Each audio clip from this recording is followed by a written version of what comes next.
नमस्कार दोस्तों, स्वागत है फिर से हमारे इस चैनल कृपा महादेव टिप्स पर। अगर आप भी अपनी लाइफ में कुछ सीखने की चाह रखते हैं तो हमारे इस चैनल को सब्सक्राइब करें। आप सभी जानते हैं कि कल मंगलवार के दिन पड़ रही है इस पवित्र माघ महीने की एकादशी की तिथि। इस एकादशी में अगर आप एक लौंग से शिवलिंग के ऊपर एक विशेष उपाय करते हैं तो इससे आपके जीवन की दरिद्रता का अंत होता है। गुरु जी ने कहा कि जो लोग एकादशी की तिथि में इस विशेष उपाय को करते हैं उसके जीवन की गरीबी का अंत होता है, आर्थिक समस्याएं समाप्त होती हैं। अगर किसी प्रकार की दिक्कत है, कोई रोग है, कोई बीमारी है, वो समाप्त होता है। और अगर आपके व्यापार में कोई दिक्कत चल रही है या फिर घर में बहुत ज्यादा लड़ाई झगड़ा होता है, कोई टोना टोटका किसी ने कुछ करा दिया है, तो गुरु जी ने कहा कि इन सारी समस्याओं से आपको सिर्फ ये एक उपाय बाहर निकाल देगा। तो चलिए जानते हैं इस विशेष उपाय के बारे में। लेकिन उससे पहले एक प्रार्थना, अगर आप चैनल पर नए हैं तो कृपया हमारे चैनल वास्तविक जानकारी को सब्सक्राइब अवश्य कर लें। इस वीडियो में हम लोग पूज्य गुरु बताए गए कुछ बहुत ही खास उपायों के बारे में जानेंगे। ये उपाय आपके जीवन की बड़ी से बड़ी मनोकामना को परिपूर्ण करने के लिए है, धन धान्य के भंडार भरने के लिए है, संकट कष्ट बीमारी रोग इन सभी को दूर करने के लिए है। और अगर आप अपने जीवन में मेहनत बहुत कर रहे हैं, प्रयास बहुत कर रहे हैं, लेकिन आप सफल नहीं हो पा रहे हैं, तो गुरु जी ने कहा कि ये उपाय आपको सफलता भी प्राप्त कराने वाले हैं। तो चलिए जानते हैं गुरु जी द्वारा बताए गए सबसे पहले उपाय के बारे में। इस उपाय के लिए आपको एक लोटा जल ले लेना है। तांबे के पात्र में आपको अपने घर से एक लोटा जल ले लेना है और इसी के साथ आपको ले लेना है एक लौंग। लौंग आपकी पूर्ण होनी चाहिए, खंडित नहीं होनी चाहिए, यानी लौंग के ऊपर जो फूल होता है वो फूल होना चाहिए, लौंग टूटी फूटी नहीं होनी चाहिए, क्योंकि शिवलिंग के ऊपर हम लोग कोई भी सामग्री खंडित समर्पित नहीं करते। फिर इसी के साथ आपको ले लेना है थोड़ा सा चंदन। अब ये सिर्फ 3 सामग्री लेकर आपको शिवालय पहुंच जाना है। पूज्य गुरु जी ने कहा कि इस एकादशी की तिथि में ये उपाय आप सुबह करना चाहें तो सुबह कर लें और शाम को करना चाहें तो शाम को कर लें। पूरे दिन में किसी भी समय कर सकते हैं। शिवालय पहुंचने के बाद सबसे पहले आप जो ये लाल चंदन लेकर आए हैं, इसका आप शिवलिंग में चारों तरफ अच्छे से लेपन कर देंगे। जैसे आप लोग शहद से या फिर चंदन से शिवलिंग में लेपन करते हैं, शिव पिंडी में पूरा चारों तरफ अच्छे से लेपन जैसे आप करते हैं, वैसे आप इस लाल चंदन में थोड़ा सा जल मिलाइए और इसी एक लेप की तरह तैयार करके शिव पिंडी में अच्छे से लेपन करते जाइए और श्री मंत्र का लगातार स्मरण करते जाइए। पूज्य गुरुजी कहते हैं कि जिन लोगों के विवाह में विलंब हो रहा है उनकी समस्या भी इस लाल चंदन के लेपन से समाप्त हो जाएगी और उनका विवाह भी समय से हो जाएगा। इसलिए इस लाल चंदन का आपको लेपन कर लेना है। इसके आप जो एक लौंग लेकर आए हैं, उस लौंग को आप इस एक लोटे जल में डाल लीजिए और श्री शिवा नमस्तु ब्रह्मा मंत्र का स्मरण करते हुए तथा वटकेश्वर महादेव का स्मरण करते हुए, कौन से महादेव का? वटकेश्वर महादेव का स्मरण करते हुए इस जल को धीरे धीरे शिवलिंग के ऊपर आप समर्पित करते जाएंगे। पूज्य गुरु जी हमेशा कहते हैं कि जल आपको इतने धीरे समर्पित करना होता है कि जल समर्पित करते करते आप कम से कम 11 बार वट के महादेव या फिर इन दोनों में से किसी भी एक का स्मरण जरूर कर लें। फिर उसके बाद जलाधारी से जो जल नीचे गिर रहा है उसको थोड़ा सा अपने हाथ में लेकर अपने शरीर के ऊपर छिड़काव कर लीजिए और फिर वहीं शिवलिंग के सामने बैठकर आपके जीवन में अगर कर्ज की समस्या चल रही है या फिर धन प्राप्त नहीं हो पा रहा है या फिर विवाह में विलंब हो रहा है तो महादेव से आपको प्रार्थना कर लेनी है। बटकेश्वर महादेव से प्रार्थना कर लेनी है कि मुझे धन की नहीं हो पा रही है, जिसकी वजह से मैं अपना कर्ज समाप्त नहीं कर पा रहा हूँ, या फिर मेरे विवाह में विलंब हो रहा है या फिर किसी भी प्रकार की समस्या है, तो उसके लिए महादेव से प्रार्थना कर लीजिए और फिर वापस अपने घर आ जाइए। पूज्य गुरु जी कहते हैं कि जो भी व्यक्ति मंगलवार की एकादशी के दिन इस उपाय को कर लेता है तो उसके जीवन से विवाह की समस्या, धन की समस्या और कर्ज की समस्या हमेशा के लिए समाप्त हो जाती है। तो दोस्तों, इस विशेष को आप इस मंगलवारी एकादशी में जरूर करिएगा। अब जानते हैं गुरुजी द्वारा बताए गए दूसरे खास उपाय के बारे में। ये उपाय उन लोगों को करना है जिनकी कोई मनोकामना है जो अभी तक परिपूर्ण नहीं हो पा रही है। इस उपाय के लिए आपको एक दीपक ले लेना है। दीपक आप चाहे तो मिट्टी का ले लें या फिर आपके घर पर शुद्ध आटा है तो उसको मारकर उसका दीपक तैयार आप कर सकते हैं। इस दीपक में आपको गोल रुई की बत्ती का प्रयोग करना है और साथ ही साथ शुद्ध देसी घी का प्रयोग करना है। गोल की बत्ती हम लोग भगवान विष्णु के निमित्त लगाएंगे, क्योंकि एकादशी की तिथि भगवान विष्णु को समर्पित होती है। ये दीपक हमारे जीवन की बड़ी से बड़ी मनोकामनाओं को परिपूर्ण करेगा।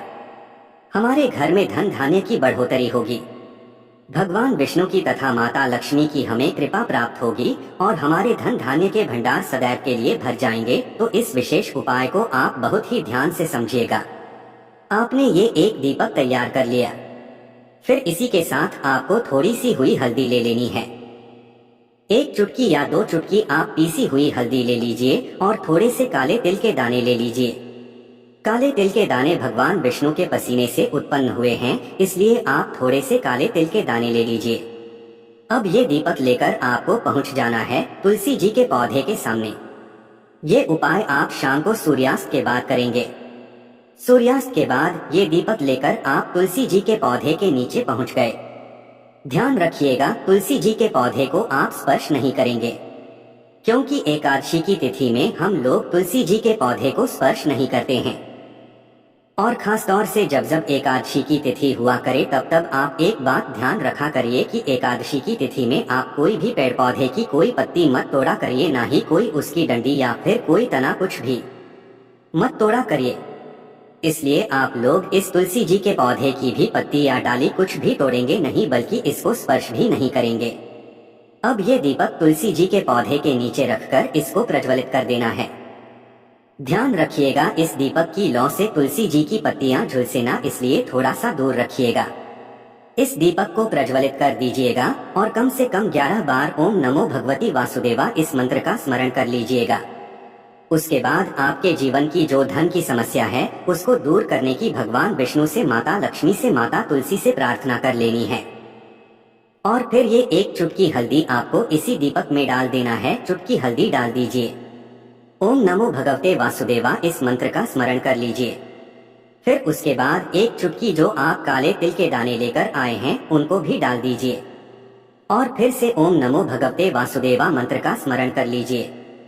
फिर 1 या 2 मिनट वहीं तुलसी जी के पौधे के बगल में बैठकर ओम नमो भगवते वासुदेवा मंत्र का स्मरण करके फिर आपको वापस आ जाना है। लेकिन ध्यान रखिएगा, आप जब तुलसी जी के पौधे के सामने बैठेंगे तो आपका जो फेस होगा वो उत्तर दिशा की तरफ होगा, यानी नॉर्थ डायरेक्शन की तरफ होगा।